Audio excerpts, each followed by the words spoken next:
Hello, Andrew Collishaw, homeopath and naturopath, and welcome to this week's Body Talk newsletter.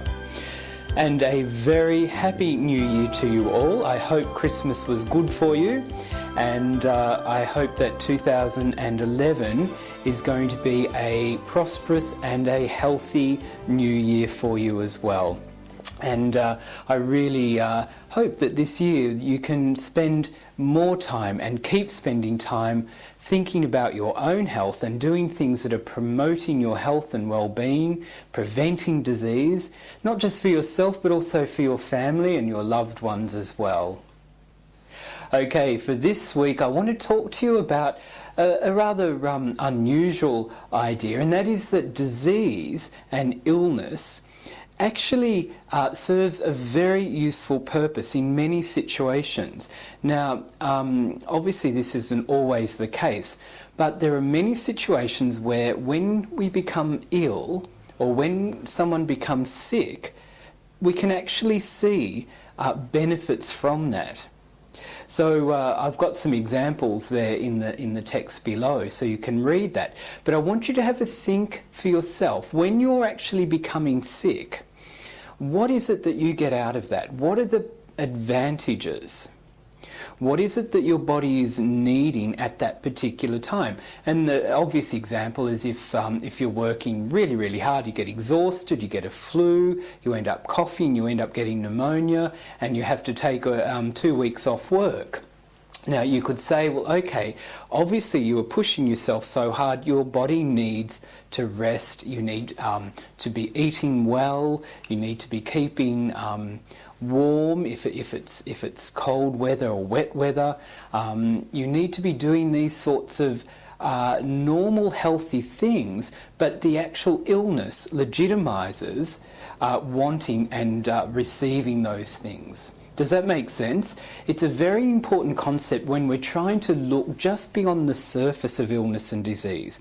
And when we're trying to promote health and healing, we have to ask ourselves these questions. Now, I know some of you are actually having homeopathic treatment where we're talking about these sorts of issues because that's what gets in the way of moving forward with your health.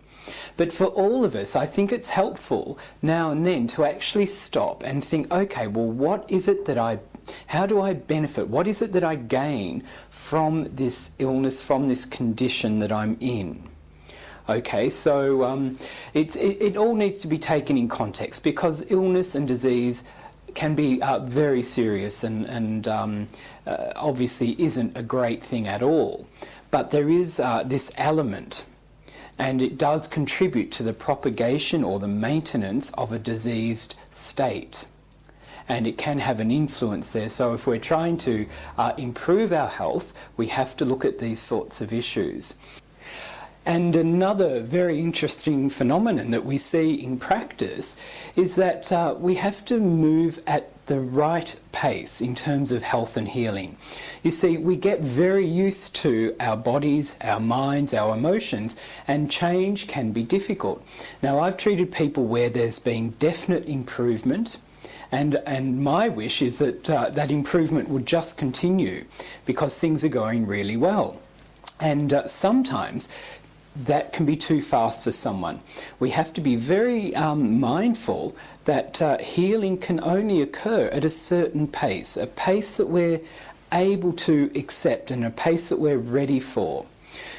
We can give the same medicine to two people.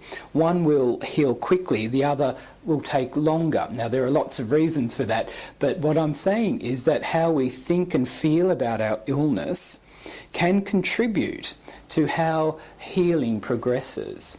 Because we get so used to, for example, having severe migraines fairly regularly. We're used to all of the things that entails. We're used to having to have an afternoon off from work and lie in bed. We're used to the attention that we get from our spouse because of that. We're used to all these sorts of things, and that contributes in one way or another to maintaining or keeping that disease state where it is. So in order to move forward, we have to start to change some of those thoughts and feelings, and that can take time as well.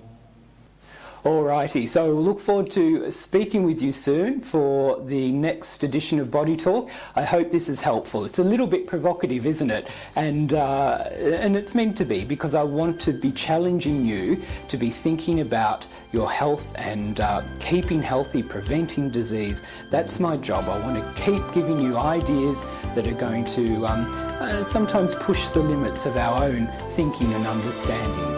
All right, look forward to speaking with you soon. Bye for now.